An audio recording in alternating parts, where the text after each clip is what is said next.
हरे कृष्णा। राधे राधे। आप सभी भक्तों का हमारे चैनल दिव्य कथा 02 में बहुत बहुत स्वागत है।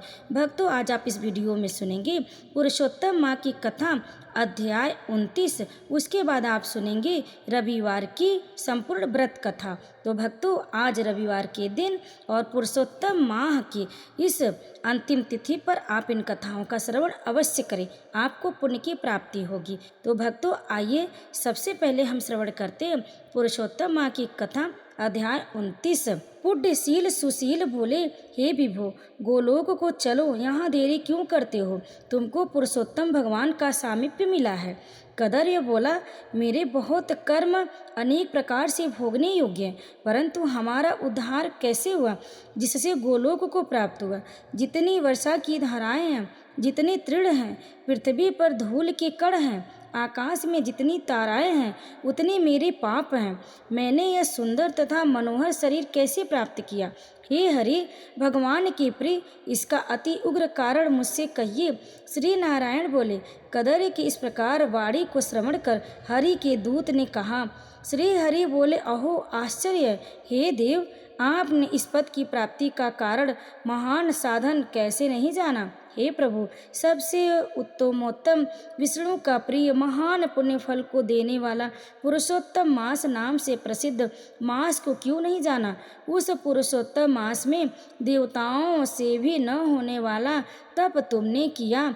हे महाराज, वन में बानर शरीर से अज्ञान में वह तप हुआ है। मुख रोग के कारण अज्ञान से अनाहार व्रत हुआ और तुमने बंदरपने की चंचलता वश वृक्ष के फलों को तोड़कर पृथ्वी पर फेंका।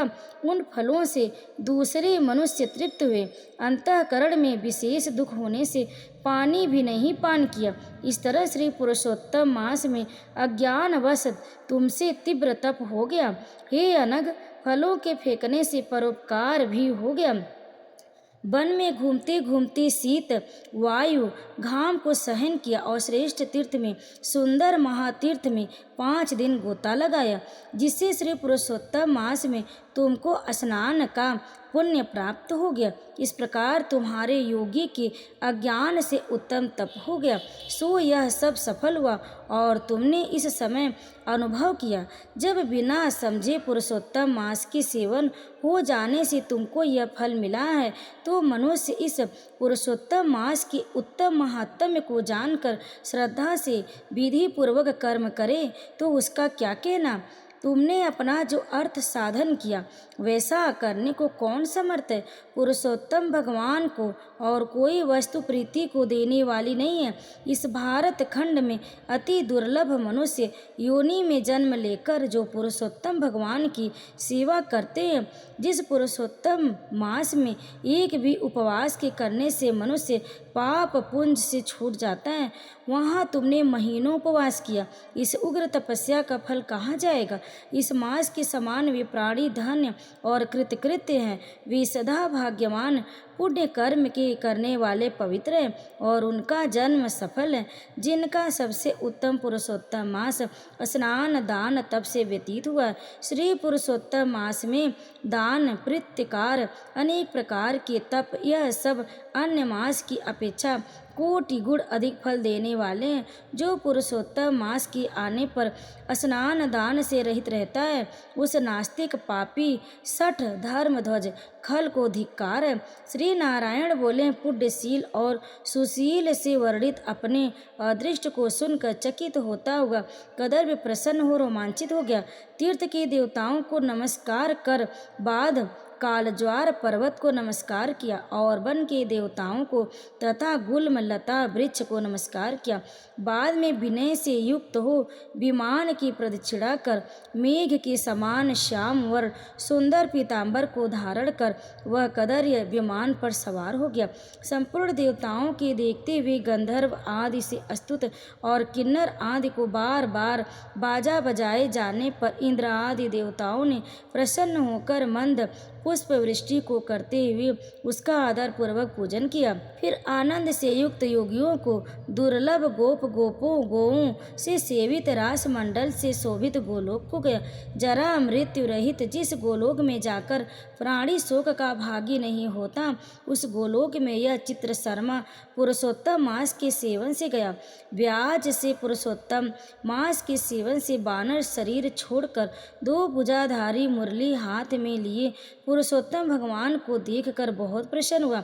श्री नारायण बोले, इस आश्चर्य को देखकर समस्त देवता चकित हो गए और श्री पुरुषोत्तम की प्रशंसा करते अपने अपने स्थान को गए। नारद मुनि बोले, हे तपोधन, आपने दिन के प्रथम भाग का कृत्य कहा। पुरुषोत्तम मास के दिन के पिछले भाग में होने वाले कृत्य को कैसे करना चाहिए?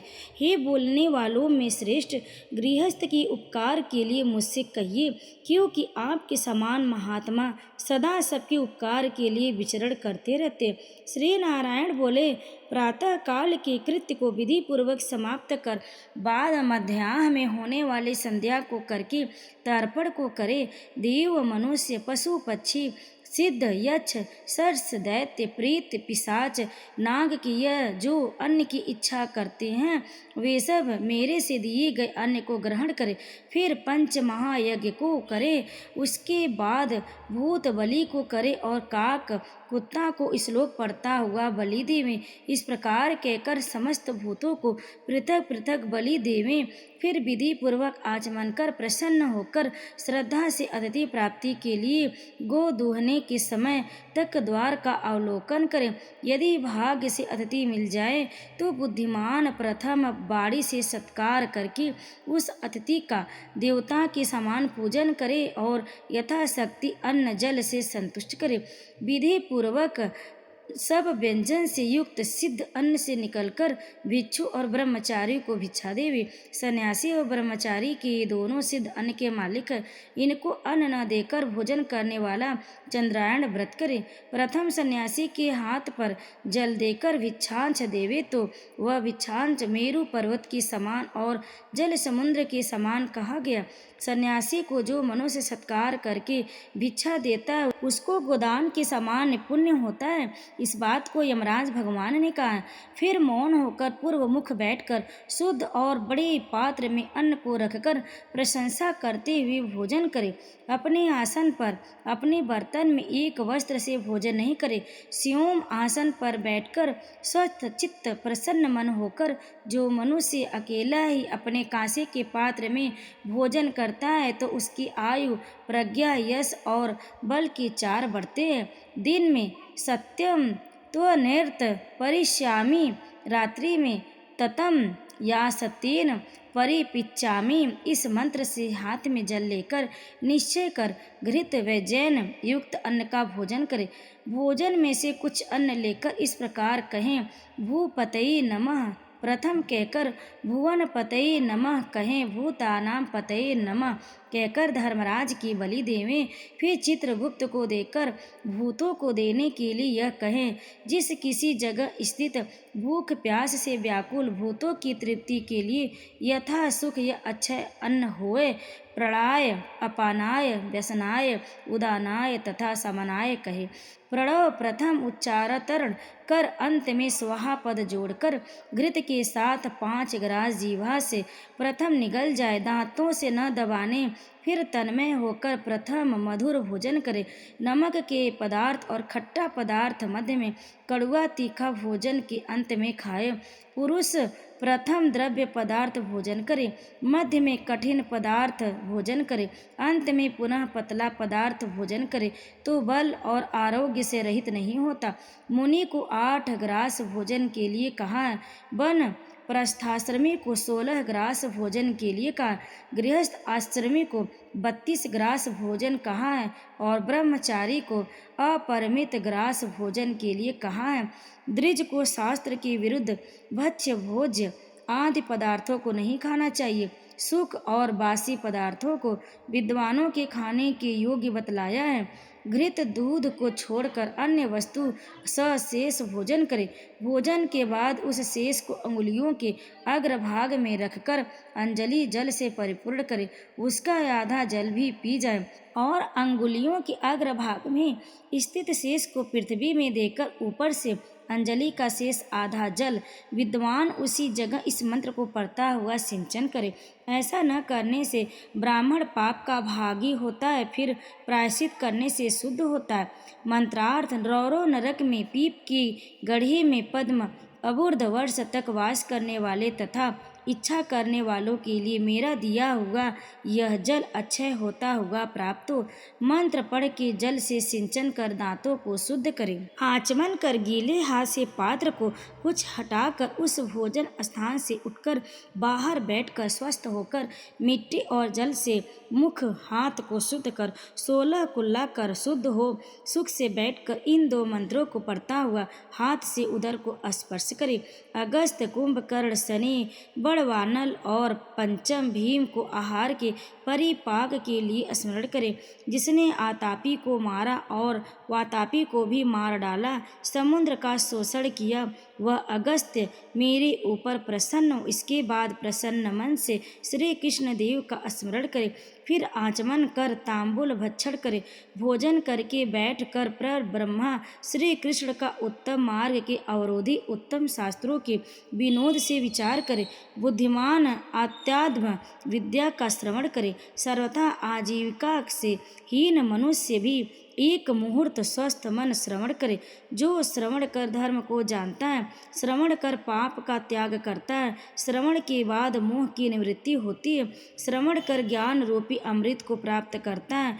नीच भी श्रवण करने में श्रेष्ठ होता है और श्रेष्ठ भी श्रवण से रहित होने से नीचा होता है। फिर बाहर जाकर यथासुख व्यवहार आदि करे और सर्वथा सिद्धि को देने वाले श्री कृष्ण भगवान का मन से ध्यान करे। सूर्य नारायण के अस्ताचल जाने के समय तीर्थ में जाकर अथवा गृह में ही पैर धोकर पवित्र वस्त्र धारण कर सायं संध्या की उपासना करे। जो द्विजों में अधम प्रमाद में सायं संध्या नहीं करता है, वह गोवध पाप का भागी होता है और मरने पर रौरव नरक को जाता है। कभी समय से न करने पर संकट में मार्ग में हो तो द्विजश्रेष्ठ आधी रात के पहले सायं संध्या को करे। जो ब्राह्मण श्रद्धा के साथ प्रातः मध्या और सायं संध्या की उपासना करता है, उसका तेज घृत छोड़ने से अग्नि के समान अत्यंत बढ़ता है। सायं काल में सूर्य नारायण के आधा अस्त होने पर प्राणायाम कर आपो हिष्टा इस मंत्र से मार्जन करे और सायं काल अग्निश्च माँ इस मंत्र से आचमन करे और प्रातः काल सूर्यश्च माँ इस मंत्र से आचमन करे। पश्चिम मुख बैठकर मौन तथा समाहित मन होकर प्रणय और व्याहति सहित गायत्री मंत्र का रुद्राक्ष की माला लेकर तारा के उदय होने पर जप करे। वरुण संबंधी ऋचाओं से सूर्य नारायण का उपास्थान कर प्रदक्षिणा करता हुआ दिशाओं को तथा पृथक पृथक दिशाओं के स्वामी को नमस्कार करे। सायं संध्या की उपासना कर अग्नि में आहुति देकर भृत्यवर्गों के साथ अल्प भोजन करें। बाद कुछ समय तक बैठ जाएं। सायं काल और प्रातः काल भोजन की इच्छा नहीं होने पर भी वैश्य देव और बलि कर्म सदा करना चाहिए। यदि नहीं करता तो पातकी होता है। शाम को भोजन कर बैठने के बाद गृहस्थ आश्रम में हाथ पैर धोकर तकिया सहित कोमल सैया पर जाए। अपने गृह में पूर्व की ओर सिर करके शयन करे। ससुर के गृह में दक्षिण की ओर सिर करके शयन करे। परदेश में पश्चिम की ओर सिर करके शयन करे, परंतु उत्तर की ओर सिर करके कभी शयन नहीं करे। रात्रि सूक्त का जप करें और सुखदायी देवताओं का स्मरण कर अविनाशी विष्णु भगवान को नमस्कार कर स्वस्थ चित्त हो रात्रि में शयन करें। अगस्त्य, माधव, महाबली, मुचुकुंद, कपिल, आस्तिक मुनि ये 5 सुख साई कहे गए हैं। मांगलिक जल से पूर्ण घट को सिर के पास रखकर वैदिक और गरुड़ मंत्रों से रक्षा करके शयन करे। ऋतु काल में स्त्री के पास जाए और सदा अपने स्त्री से प्रेम करे। बत्ती रति की कामना से पर्व को छोड़कर अपनी स्त्री के पास जाए, प्रदोष और प्रदोष की पिछले प्रहर में वेदा अभ्यास करके समय व्यतीत करे, फिर दोपहर शयन करने वाले बाहुतुल्य होने के योग्य होता है। यह सब प्रतिदिन के समय कृत समुदाय को कहा। गृहस्थ आश्रमी भली भांति इसको करे, और यही गृहस्थ आश्रम का लक्षण है।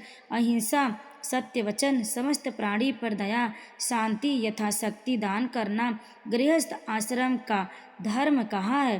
पर स्त्री के भोग नहीं करना, अपनी धर्म पत्नी की रक्षा करना, बिना दी हुई वस्तु को नहीं लेना, शहद मांस को नहीं खाना, यह 5 प्रकार का धर्म बहुत शाखा वाला, सुख देने वाला, शरीर से होने वाले धर्म को उत्तम प्राणियों को करना चाहिए। श्री नारायण बोले, संपूर्ण वेदों में कहा हुआ यह उत्तम चरित्र गृहस्थ आश्रम का लक्षण है। हे मुनि, इसको लोक के हित के लिए संक्षेप में लक्षण के साथ आपसे मैंने अच्छी तरह कहा। जय श्री हरि। भक्तों, पुरुषोत्तम माँ की कथा अध्याय 28 यहीं पर समाप्त हुई। अब आइए सुनते हैं रविवार के दिन सूर्य नारायण भगवान की कथा। प्राचीन काल में एक बुढ़िया रहती थी। वह नियमित रूप से रविवार का व्रत करती। रविवार के दिन सूर्योदय से पहले उठकर बुढ़िया स्नान आदि से निवृत्त होकर आंगन को गोबर से लीप कर स्वच्छ करती। उसके बाद सूर्य भगवान की पूजा करते हुए रविवार व्रत कथा सुनकर सूर्य भगवान को भोग लगाकर दिन में एक समय भोजन करती। सूर्य भगवान की अनुकंपा से बुढ़िया को किसी प्रकार की चिंता एवं कष्ट नहीं था। धीरे धीरे उसका घर धन धान्य से भर रहा था। उस बुढ़िया को सुखी होते देख उसकी पड़ोसन उससे जलने लगी। बुढ़िया ने कोई गाय नहीं पाल रखी थी, अतः वह अपनी पड़ोसन के आंगन में बधी गाय का गोबर लाती थी। पड़ोसन ने कुछ सोचकर अपनी गाय को घर के भीतर बांध दिया। रविवार को गोबर न मिलने से अपना आंगन बुढ़िया न लीप सकी। आंगन न लीप पाने के कारण उस बुढ़िया ने सूर्य भगवान को भोग नहीं लगाया और उस दिन सेव में भी भोजन नहीं किया। सूर्यास्त होने पर बुढ़िया भूखी प्यासी सो गई। प्रातः काल सूर्योदय से पूर्व उस बुढ़िया की आंख खुली तो वह अपने घर के आंगन में सुंदर गाय और बछड़े को देखकर हैरान हो गई। गाय को आंगन में बांधकर उसने जल्दी से उसे चारा लाकर खिलाया। पड़ोसन ने उस बुढ़िया की आंगन में बधी सुंदर गाय और बछड़े को देखा तो वह उससे और अधिक जलने लगी। तभी गाय ने सोने का गोबर किया। गोबर को देखते ही पड़ोसन की आंखें फट गई। पड़ोसन ने उस बुढ़िया को आस पास न पाकर तुरंत उस गोबर को उठाया और अपने घर ले गई तथा अपनी गाय का गोबर वहां रखाई। सोने के गोबर से पड़ोसन कुछ दिनों में धनवान हो गई। गाय प्रतिदिन सूर्योदय से पूर्व सोने का गोबर किया करती थी और बुढ़िया के उठने से पहले उसकी पड़ोसन उस गोबर को उठा कर ले जाती थी। बहुत दिनों तक बुढ़िया को सोने के गोबर के बारे में कुछ पता नहीं चला। बुढ़िया पहले की तरह हर रविवार को भगवान सूर्यदेव का व्रत करती रही और कथा सुनती रही। लेकिन सूर्य भगवान को जब पड़ोसन की चालाकी का पता चला तो उन्होंने तेज आंधी चलाई। आंधी का प्रकोप देखकर बुढ़िया ने गाय को घर के भीतर बांध दिया। सुबह उठकर बुढ़िया ने सोने का गोबर देखा तो उसे बहुत आश्चर्य हुआ। उस दिन के बाद बुढ़िया गाय को घर के भीतर बांधने लगी। सोने के गोबर से बुढ़िया कुछ ही दिनों में बहुत धनवान हो गई। उस बुढ़िया के धनी होने से पड़ोसन बुरी तरह जल भुन राख हो गई और उसने अपने पति को समझा बुझाकर उसे नगर के राजा के पास भेज दिया। सुंदर गाय को देखकर राजा बहुत खुश हुआ। सुबह जब राजा ने सोने का गोबर देखा तो उसके आश्चर्य का ठिकाना न रहा। उधर सूर्य भगवान को भूखी प्यासी बुढ़िया को इस तरह प्रार्थना करते देख उस पर बहुत करुणा आई। उसी रात सूर्य भगवान ने राजा को स्वप्न में कहा, राजन, बुढ़िया की गाय व बछड़ा तुरंत लौटा दो, नहीं तो तुम पर विपत्तियों का पहाड़ टूट पड़ेगा, तुम्हारा महल नष्ट हो जाएगा। सूर्य भगवान के स्वप्न से बुरी तरह भयभीत राजा ने प्रातः उठते ही गाय और बछड़ा बुढ़िया को लौटा दिया। राजा ने बहुत सा धन देकर बुढ़िया से अपनी गलती के लिए क्षमा मांगी। राजा ने पड़ोसन और उसकी पति को उनकी इस दुष्टता के लिए दंड दिया। फिर राजा ने पूरे राज्य में घोषणा कराई कि सभी स्त्री पुरुष रविवार का व्रत करें। रविवार का व्रत करने से सभी लोगों के घर धन ध्यान से भर गए। राज तय में चारों ओर खुशहाली छा गई।